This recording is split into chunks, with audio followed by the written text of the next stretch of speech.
Today I'm going to finish up this week's discussion of early colonial life in British North America by taking a look at three separate incidents or conflicts between Native Americans, white settlers, and African slaves that are going to shape the relationship among those three groups of people. We're also going to see several patterns being established here that will come to characterize these relationships for the next 2 centuries. First up is King Philip's War. This is in 1675, 1676. Lasts a little bit longer than a year. This is in New England between the settlers in Massachusetts, Connecticut, and Rhode Island, and the Wampanoag Indians, which are indigenous to that region. We call it King Philip's War. It's named after the Wampanoag chief, a guy named Metacom. The settlers in New England referred to him or nicknamed him King Philip. Why exactly is unclear, but Metacom is kind of at the center of this Indian uprising against the settlers, and so the settlers came to refer to this as King Philip's War. The conflict begins as a dispute over land and trade. Now this is a pattern that we're going to see repeat itself many times over the next several generations as these colonies grow and the settlements move further and further inland. We're going to see increased conflict between the settlers and the Indians over the land.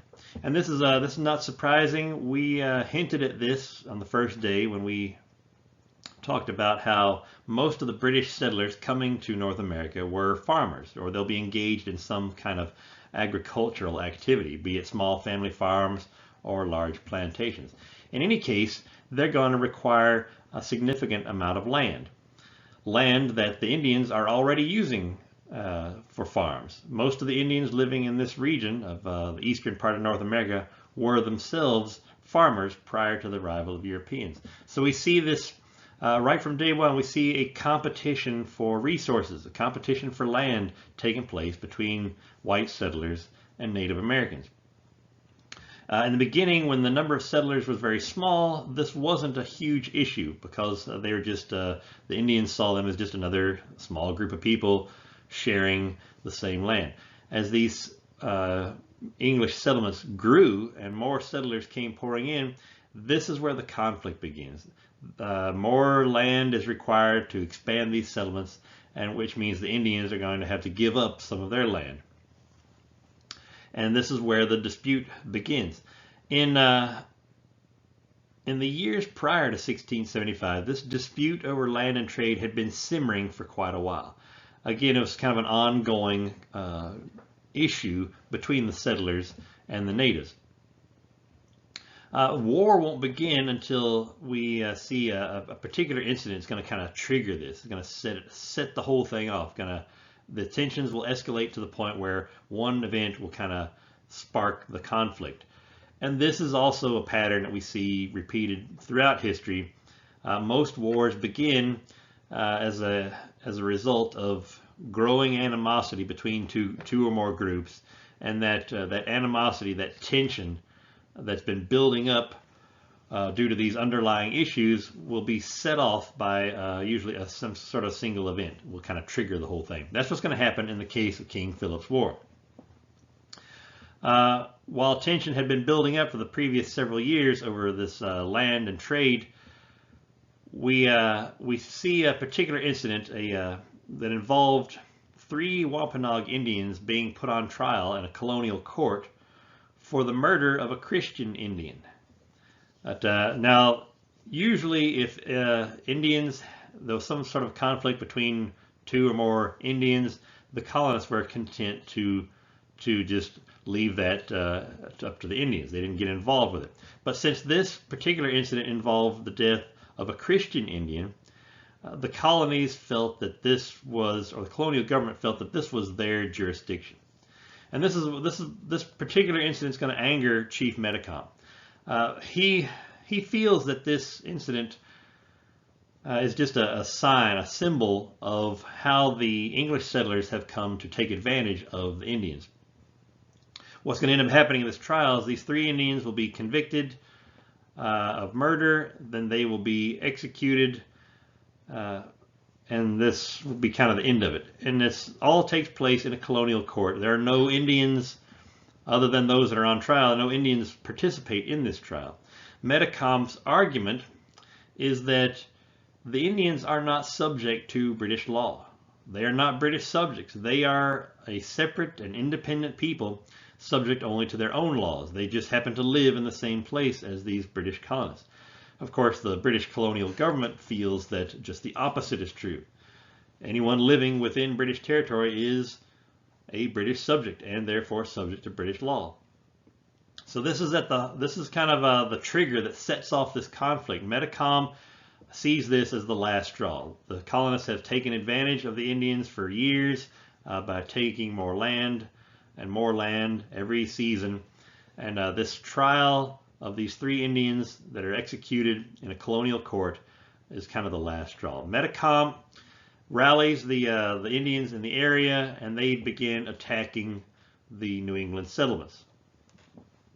Now, once this takes place, once Metacom begins this attack of English settlements in New England, it's going to kind of set off a chain of reprisals and revenge killings. While in the beginning, the issues over disputed territory and trade, and of course the execution of these 3 Indians, those were kind of the issues that brought the war on in the first place. Once the war begins, it takes on a life of its own. And this is common throughout most wars.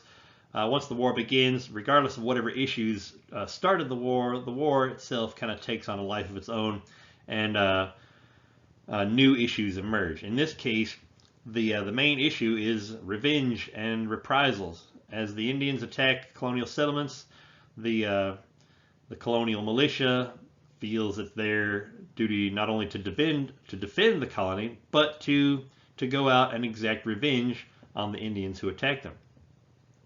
Almost immediately after the first attack of Indians to the colonial settlers, the militia is called out. They go out and try to find the Indians who attacked them, but they're not able to find those specific Indians, so they simply attack the first Indians they come to, and they burn the village, killing everyone they can find. And of course, the Indians see this as an excessive response, and then they begin their vendetta as well, just attacking random English settlements. And this goes back and forth for about a year. These reprisals and revenge killings.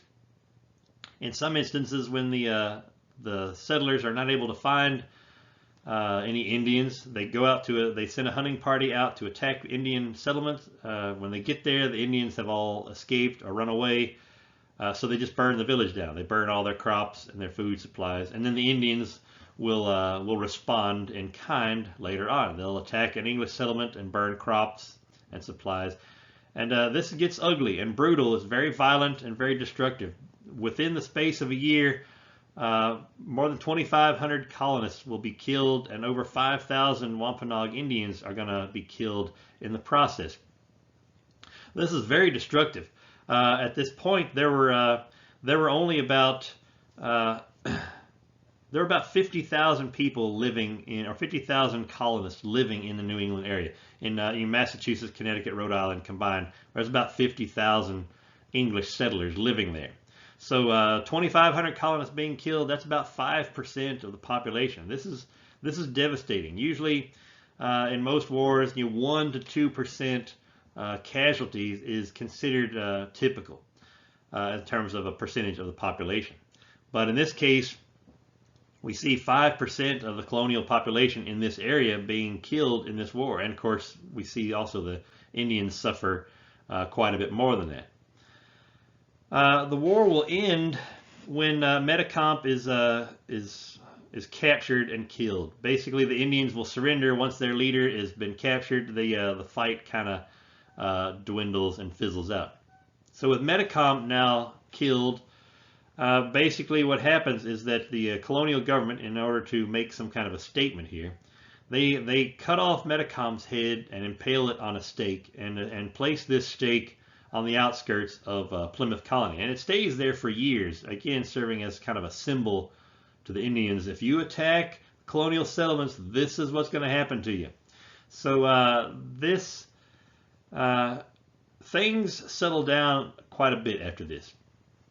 For a couple of reasons. One, the Indians had such a devastating loss in terms of life, and there's just not that many left to keep fighting. And of course, their will to fight is removed once their leader is killed. And the second reason things are settled down is that most of the survivors of the Indian population are captured and sold off as slaves in the Caribbean. So we see complete devastation of the Indian population in this New England area.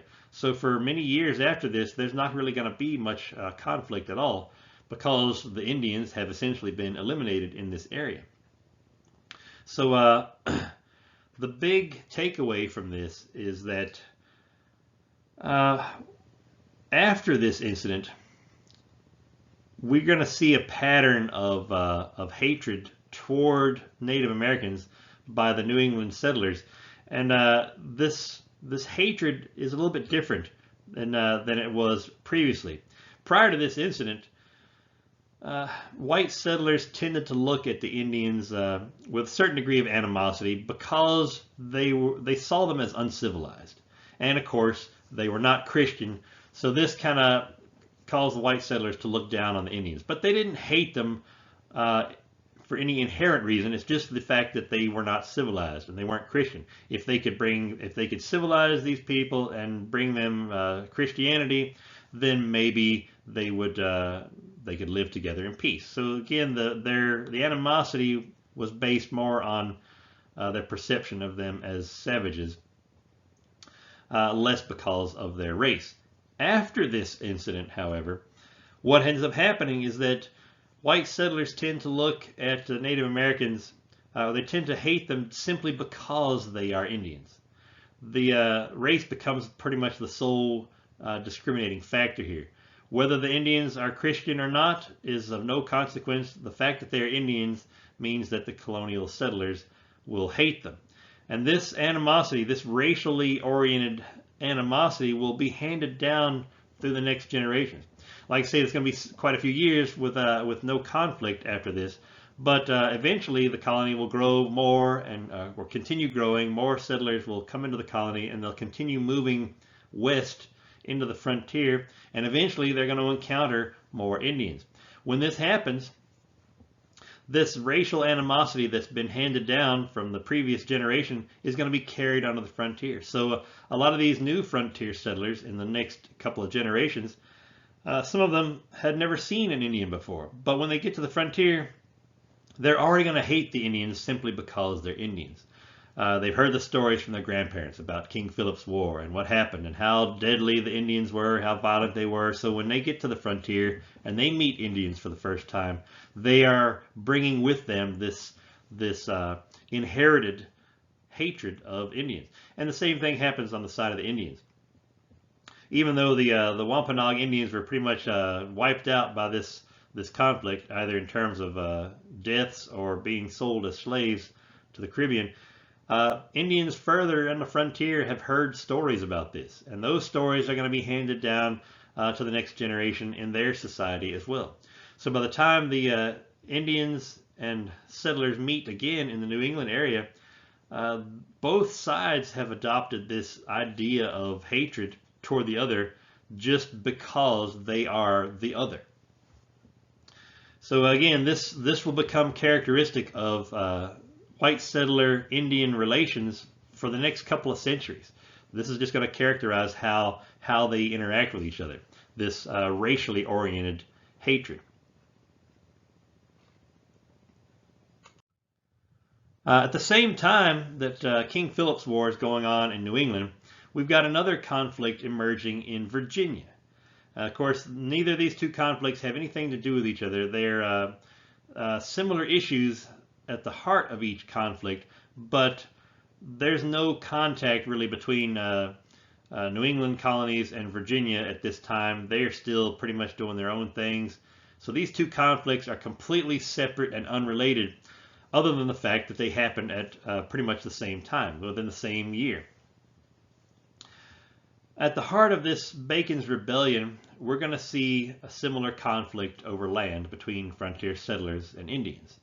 Again, like I say, this is a recurring theme in colonial era, and even on into the era of the early republic. Once the United States is free and independent nation, we'll see this similar conflict between settlers and natives over land.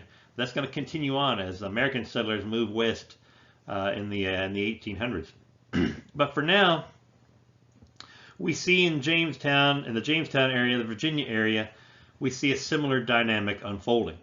As more settlers come into Virginia, more land, they occupy more land, and of course this puts them in conflict or competition with Indians who are still occupying this land.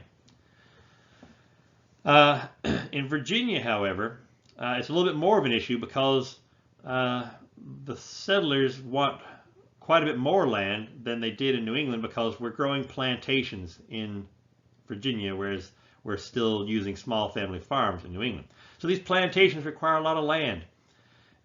So even a small increase in the colonial population is going to equal a significant increase in the amount of land being used. So the conflict develops a little bit more rapidly here. What ends up happening is that a lot of these frontier farmers in the outskirts of Virginia colony, a lot of them were former indentured servants.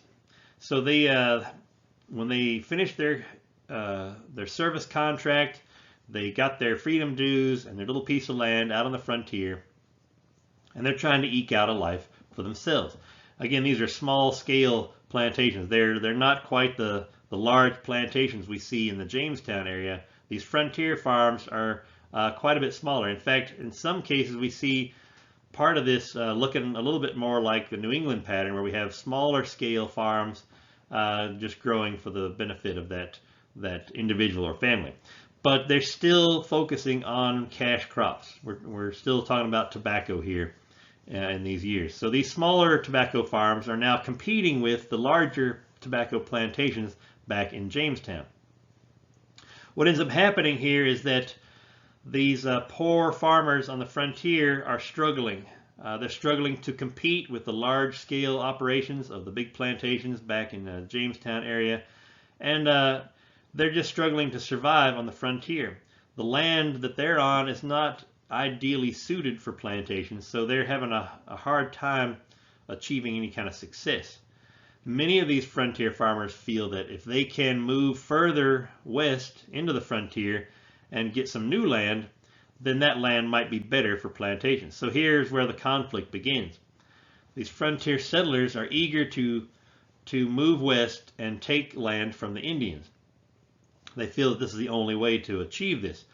The colonial government, however, led by Governor William Berkeley, they are opposed to this, because right now at this time the colonial elites, the big plantation owners and the wealthy elites in the Virginia government, they are also in control of all the trade that takes place with the Indians in Virginia, specifically fur trading.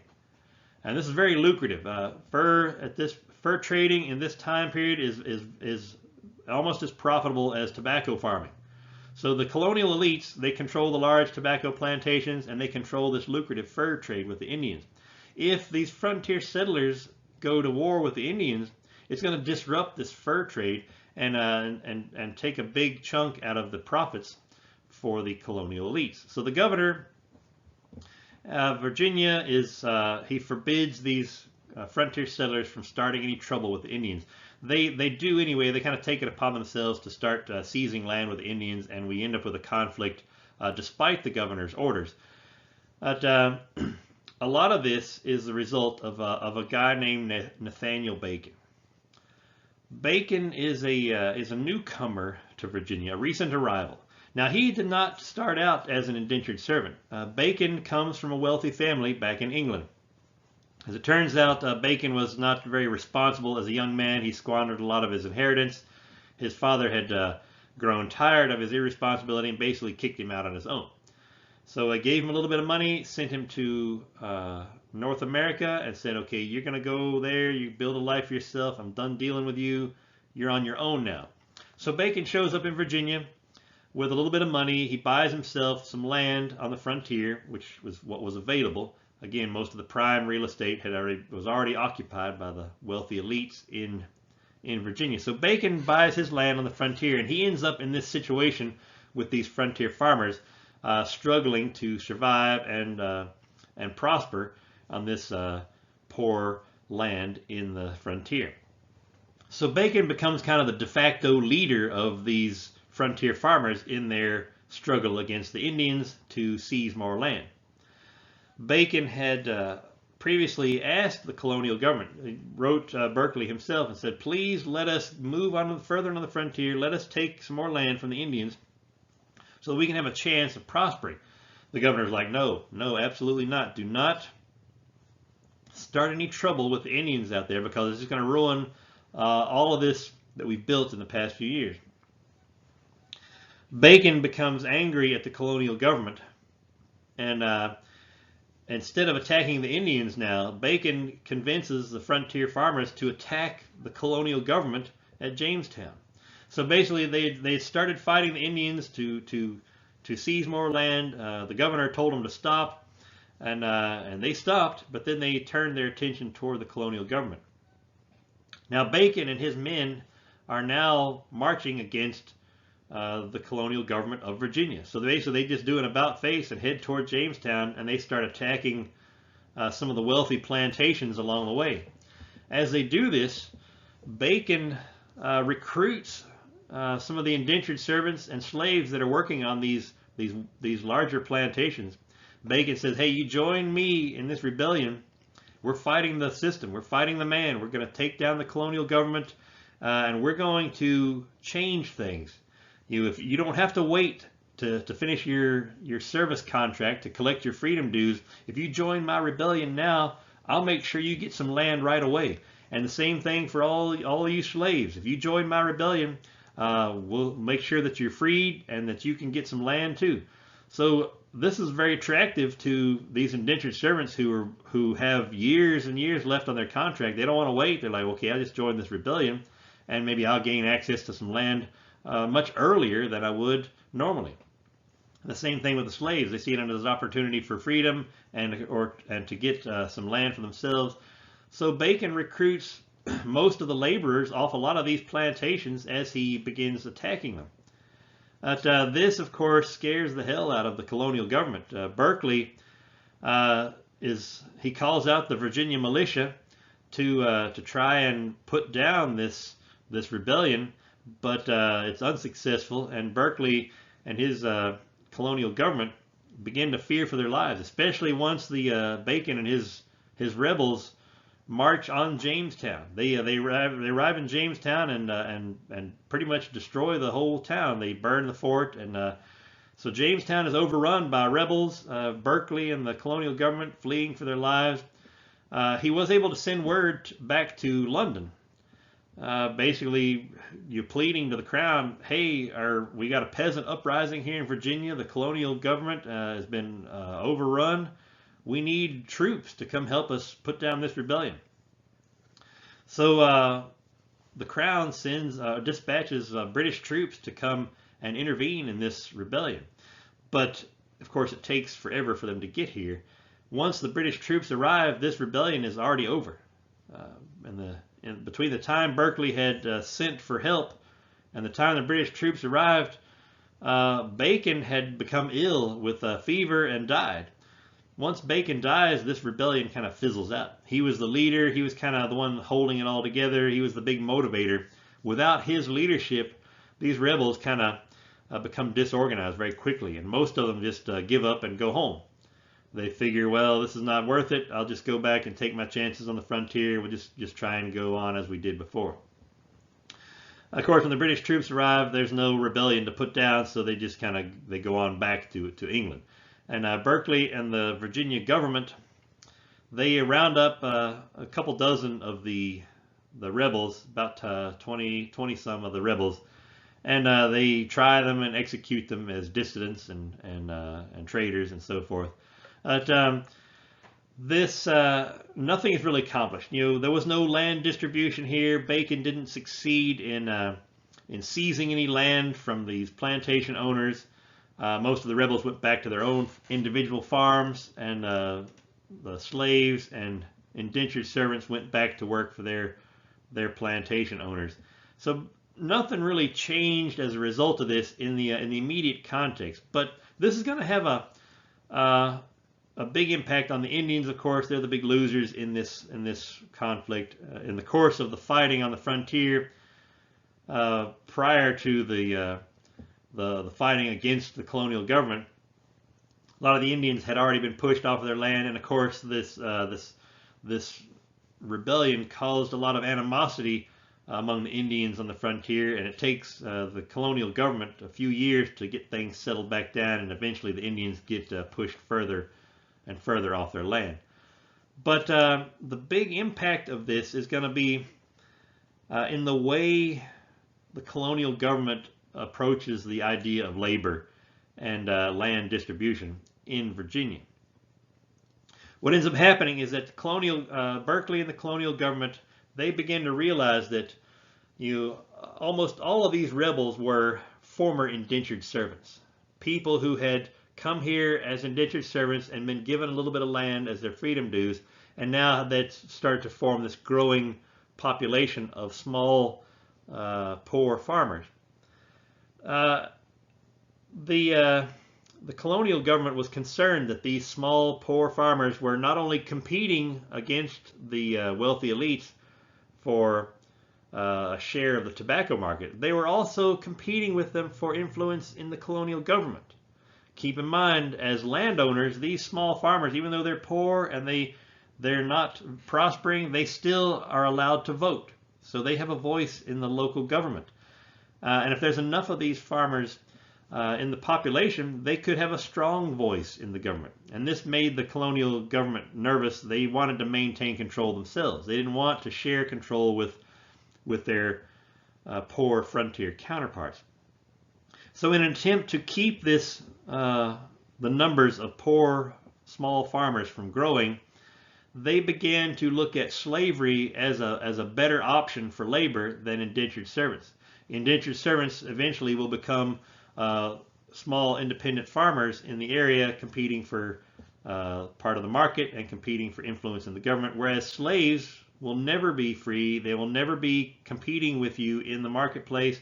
They're never going to have a voice in government. And by doing this, the colonial government in Virginia felt that they could better maintain the status quo in terms of the elites controlling the economy and the government, and the poor frontier farmers being somewhat of an oppressed minority. So in order to keep this status quo, we see the big plantations in Virginia moving toward reliance on slavery rather than indentured service. So we don't see very many new indentured servants coming into Virginia after this time period. We see basically a more reliance on slavery. Another thing that takes place is how the colonial government is going to maintain order in the colony of Virginia. They saw a disturbing pattern emerging here over the course of this uprising. They saw a lot of poor white farmers uniting in common cause with the slaves that were on these plantations. Remember, Bacon recruited quite a few slaves and indentured servants off of these plantations. Well, the colonial elites saw a problem with this, in that if we're going to move to a more reliance on slavery, that's going to mean there's more slaves coming in to the area. If in the future poor whites and black slaves realize that they have a lot in common in terms of their economic status in the colonies, they could possibly unite again and form another one of these rebellions. So the colonial government decides to try and encourage the racial animosity that already existed. You keep in mind, Europeans already had certain ideas about race with regards to people from Africa. They already associated slavery with people from Africa. This idea of race had already existed in the minds of the Europeans. The colonial government begins to kind of further emphasize this. In an attempt to gain the alliance of poor whites. If we can somehow, as a colonial government, if we can somehow keep poor whites and poor blacks from ever uniting with each other, then we can keep them from overrunning the government. So basically, they're using this racial animosity to try and gain the loyalty of the poor white community, and they'll do this to great success. Over time, we see the poor white community in Virginia having more loyalty to the wealthy whites than they would their poor black counterparts. And this is going to continue on for the next 2 centuries. We'll see when we get to toward the end of the semester, we start talking about the Civil War. Most of the men wearing gray uniforms fighting for the Confederacy were not slave owners. We'll see that most of the slaves in the South during the 1850s were owned by a relatively small percentage of the Southern population. So what ends up happening is that the majority of the people fighting for the Confederacy are fighting to protect a way of life that is not their way of life. It's the way of life of the social and political elites. So essentially, most of those Confederate soldiers are fighting to protect an institution that they don't benefit from at all.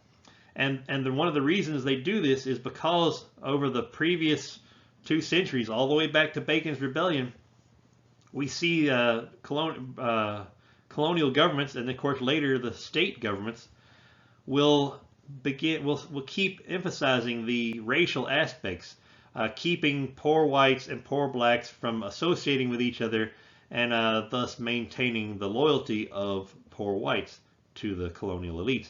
So again, this idea of racial animosity becomes part of the way that colonial governments maintain order, especially with regard to the lower or poorer classes of society.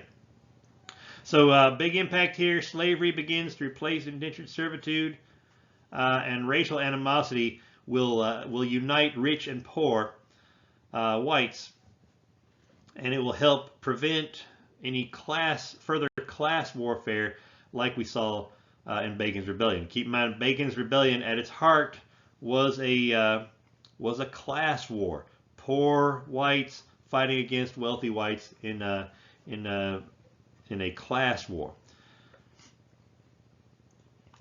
Our third incident or uprising here in this period of time is going to happen quite a few years later, still within the same time frame, late 1600s, early 1700s, but about 50 years after Bacon's Rebellion and King Philip's War.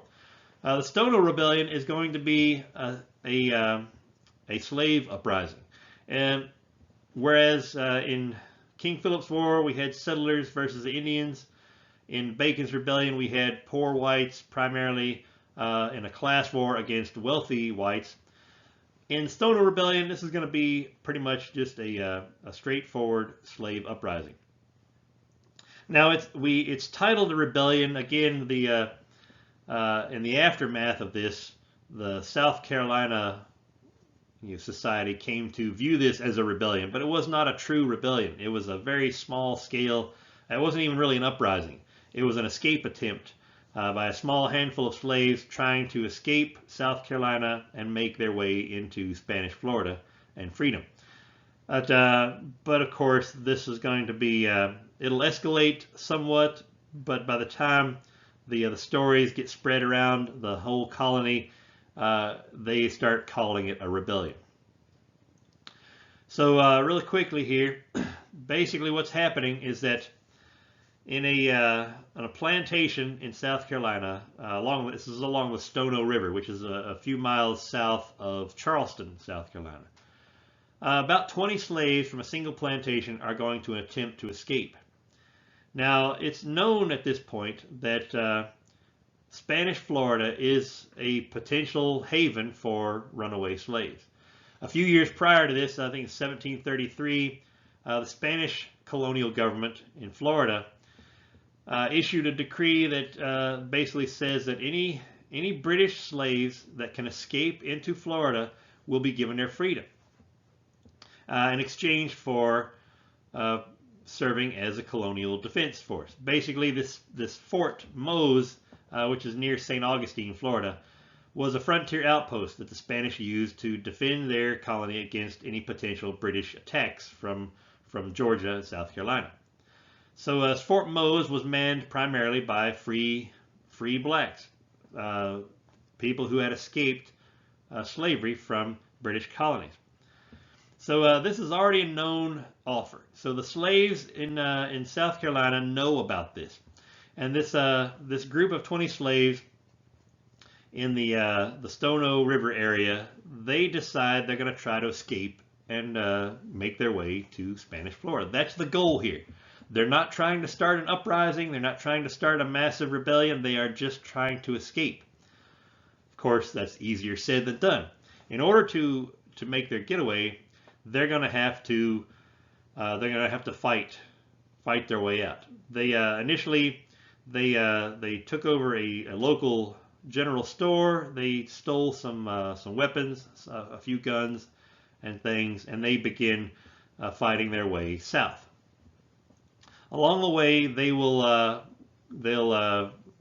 recruit some additional slaves for their escape as they encounter plantations along the route. They help other slaves escape. So our small group of 20 slaves grows in size, not dramatically, but in the end, there's a couple hundred slaves in this escape attempt. So we do see kind of a large group when it's all said and done.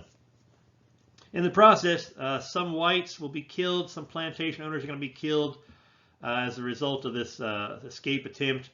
The way this happens is that as this group of slaves liberates other slaves along the way, they tend to show compassion toward plantation owners who have been kind or compassionate in their treatment of slaves.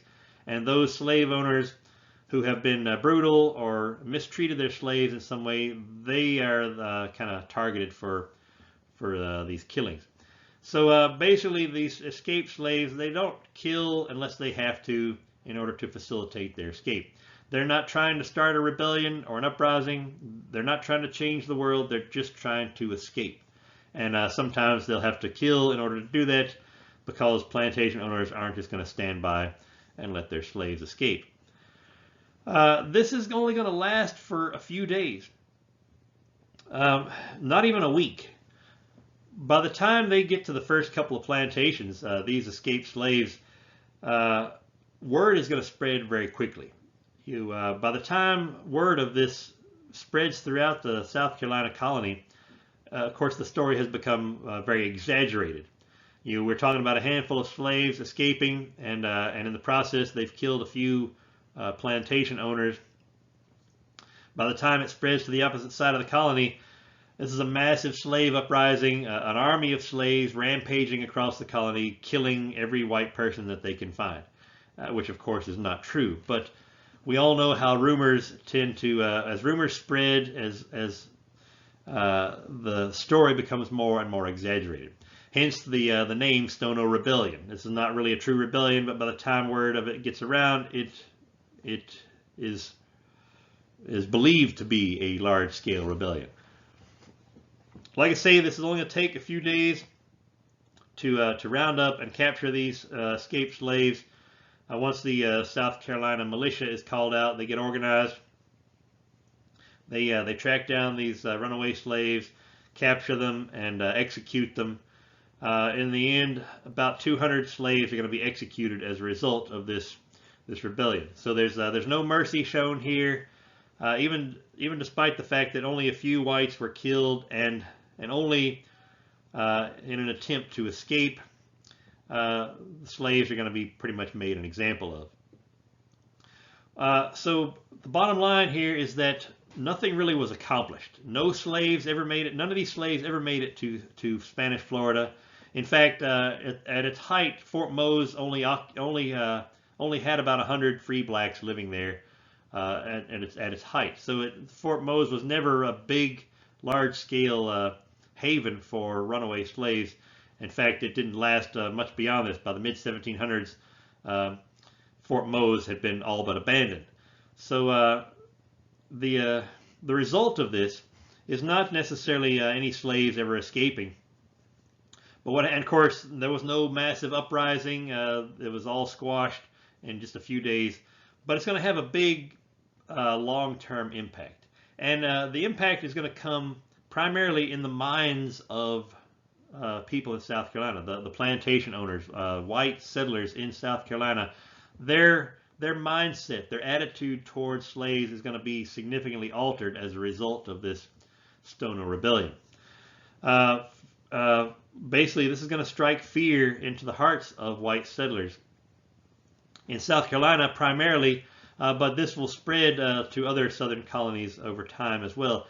This fear of a large-scale slave uprising and a race war, it's always going to be in the back of their minds.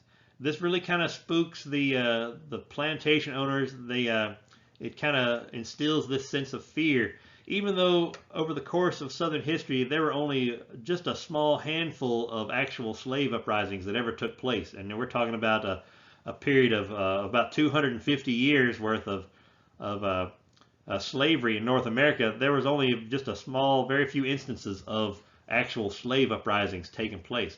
But the fear is real, even though they never really manifested itself in terms of actual uprisings.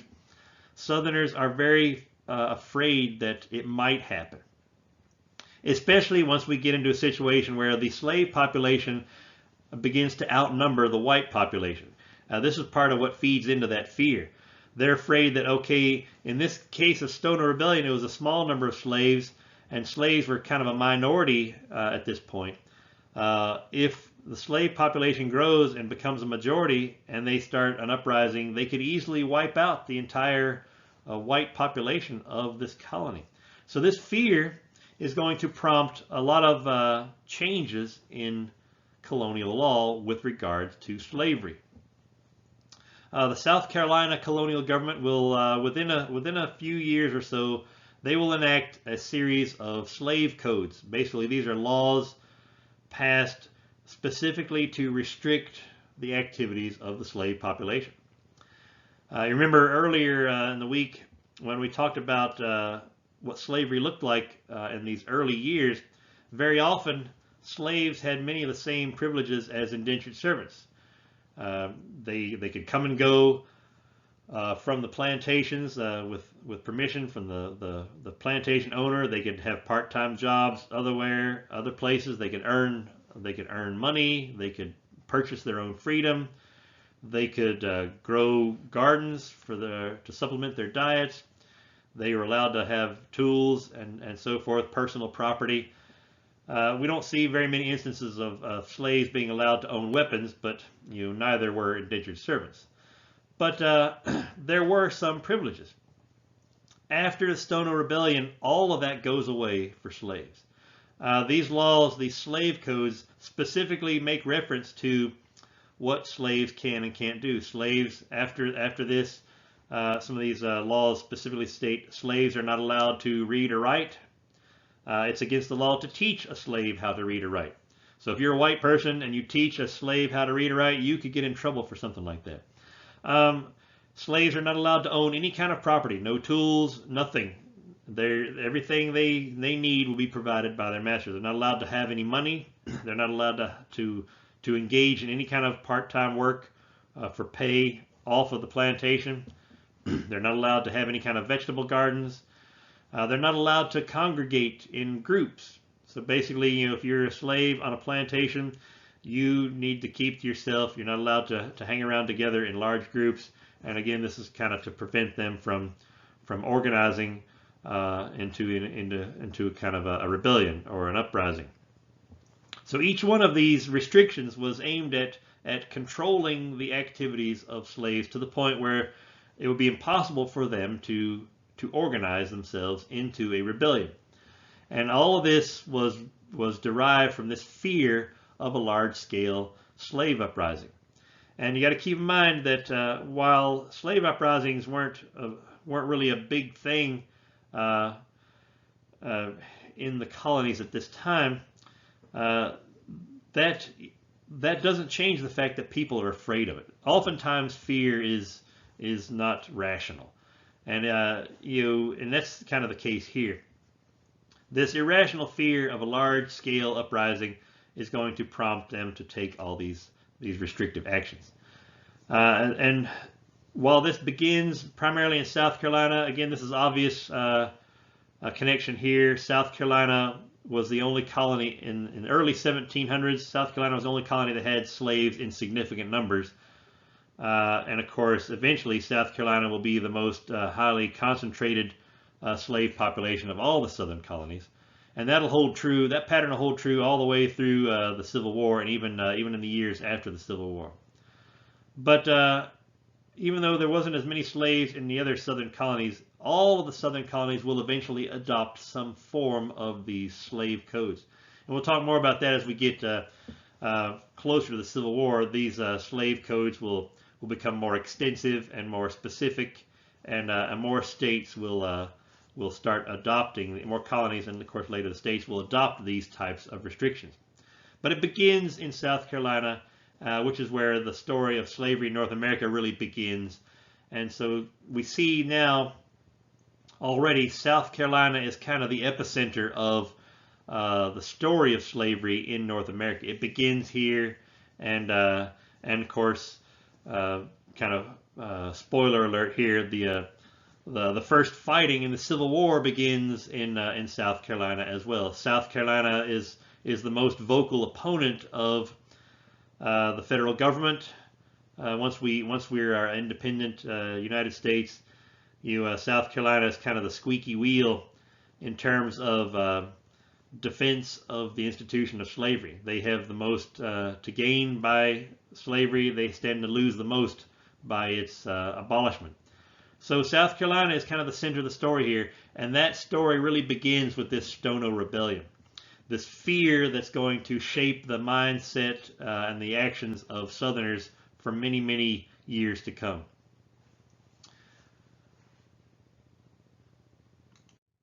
Well, that's all we have time for today. This kind of wraps up our discussion of early colonial life in British North America. When we come back next week, we're going to start looking at how, as the British colonies in North America begin to grow and prosper, we're going to see them more fully incorporated into our Atlantic trade network that's already established by our Spanish empires in Latin America. So British North America now is going to be a bigger part of the story in terms of trade and commerce in the Atlantic world. And as such, we're going to see England begin to regulate the colonies a little bit more during that time period. So next week we're going to be talking about basically the growth and development of commerce and trade in the British colonies in North America. So we'll see you then.